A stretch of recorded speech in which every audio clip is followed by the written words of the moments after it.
Israeli leaders once came disproportionately from kibbutzim, with only 3% of the population. This is no longer the case. To fill that vacuum, midrashim have emerged. We visit one, interview its leaders and members to see what they have to offer. We also discuss Turkey's leader, Recep Tayyip Erdogan, to see what his agenda is. Is he a pragmatist or closet Islamicist? Join us.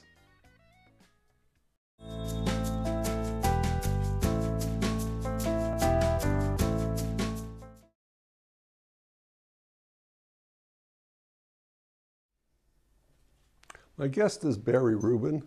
Barry is an expert in the Middle East, to say the least. He's head of Gloria, the Global International Research Center. He heads and edits the journal Meria, which is one of the most important journals in the Middle East. Welcome to the show. Thank you very much. You have a circulation of 25,000. That's unbelievable for an academic journal. Right. Well, it's using modern methods of delivery and putting a lot of work on it over about 13 years. Well, you're a pioneer in fact, electronic journals, I think. Yeah, it's actually funny because when I started, people were really sort of against it, and I teased them that I was going to put on a logo saying no trees have been murdered to make this product. But even today, in 1999, I wrote a series of propositions called Bringing Middle East and International Affairs Studies in the 21st Centuries. And it's really surprising how many of those things still haven't happened. People have been slow to adapt, and we waged a battle with indexes to be listed officially. We meet all the criterion, and they can't make up their mind. But what obviously we have to use and take advantage of the new technologies. Well, and it's amazing. I think you pioneered it, and I've cited it as an example. Well, thank you very much. I want to go, though, into the substance of this issues, and we've got an arrangement that will deal with one country at a time over the next few sessions. Let's start with the United States, because it's the most important party. Southern North America. That's what you call it. It's nice. Very few people give the recognition to Canada that way. But you've said that the problem of the United States is it's dealing with so many problems in the Middle East at the same time, but doesn't have an overall strategy.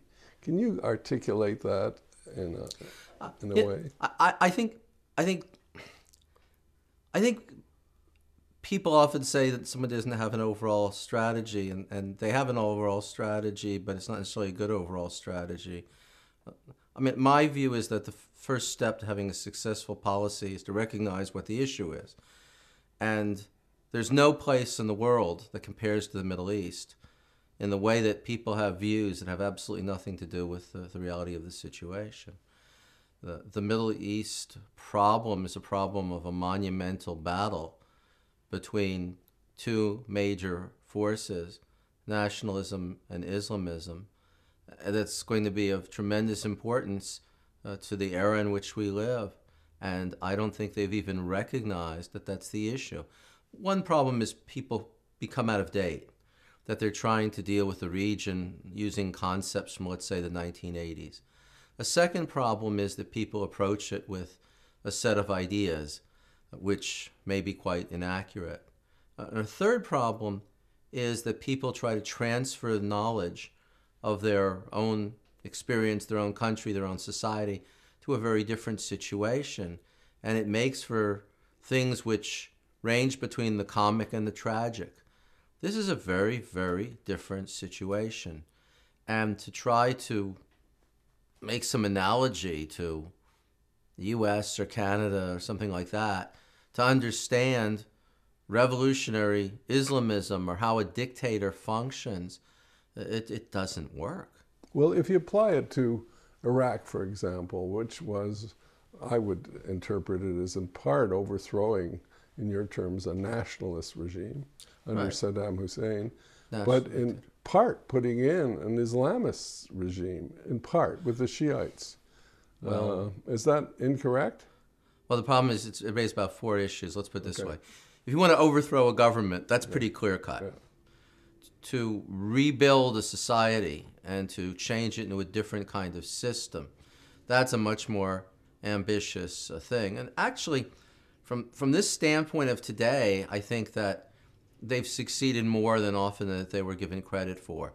But to say we're going to go in and help transform this into a democracy is very difficult. I think that in Iraq you have a system with a dose of Islam, with an Islamic flavor, and that's not such a big problem because you still have a sort of a regular state apparatus and a sort of a somewhat open society. So it's actually in balance. But of course, there's a risk that in the future it would go over much further. It's hard to talk about these things in a few seconds, because they're very complex. But the reality in Iraq is that now, in a sense, you have three nationalisms because you have three communal groups. You have the Kurds in the north, who basically function for all practical purposes, for most practical purposes, as a state. You have the Shia in the center and particularly the south, who have the main power in the state. And then you have the Sunni in the center, who have a lot of resentments because they're the historical ruling class. So you really have three communal nationalisms, some of them with an Islamist flavor. But what really represents the Islamist is, of course, the terrorists, insurgents, who are trying to overthrow the government. But one of the costs of the transformation from the single Iraqi nationalism to these three nationalisms, with one with a flavor of Islamism, was the driving out of 2 million minorities. The Christians, all driven out, mostly driven out, the Palestinians, so that it was at a great expense in terms of refugees and flight. Well, first of all, we should understand that, there weren't many Palestinians in Iraq, and they were seen as people who were working with Saddam. And that's not a significant factor. Christians is a very important factor, but the numbers are far small. Most of those refugees were refugees from war and violence and the conflict. But clearly, if we talk about one of the issues that's most neglected is the issues of Christians in the Middle East. And my Christian friends are always frustrated. It just is not reported in the mainstream media. You have the situation of in Pakistan, which is tremendous persecution. You have the situation in Iraq, which is violence against the community. You have the situation in Egypt, where there are constant incidents. Christians have completely been, or almost completely been, driven out of the Gaza Strip. And this is not on the radar at all. Yeah, I know that's the problem we have in dealing with refugees. But I want to slip in one last question, which is, in reading your writings, I detect a real animus towards Obama's policies, as you call it virtually appeasement. It's an involuntary one. Well, first of all, I'm an analyst. I try to be as fair as possible. Every day, I want to find good things to say. And my problem is, it's not me, it's the things they keep doing and saying. However, and I was one of the main people who said over and over again that the direct relationship between the U.S. and Israel would work out. It would be okay. And in fact, that's happened. And I give them credit for having learned after a year that they're not going to resolve the Arab-Israeli or the Israeli-Palestinian conflict very quickly or very easily. That is something they have definitely learned on. And there are also different forces within the administration. But it's shocking and depressing. I don't want to have to say these things. And I say these critical things in the hope that, and I know that people do read what I write, that they will pick it up and learn it. And sometimes you have to give a sharp criticism so that people wake up and see what's happening. But I mean, I'm not going to name names, but I know specific individuals in the administration who think roughly quite the way that I do, and we're going to see how that factional conflict works out. But terrible mistakes are being made, and it's very clear to people in the Middle East, not only Israel, but in places like Lebanon and Saudi Arabia, where there's a lot of concern and disappointment, also in some other parts of the world. I think the best single statement was made by an Arab in the Gulf who said privately, we don't want Obama to act like an Arab or a Muslim, we want him to act like an American. In other words, from their point of view, they want a strong American president who they think will protect them from Iran and the radical Islamists.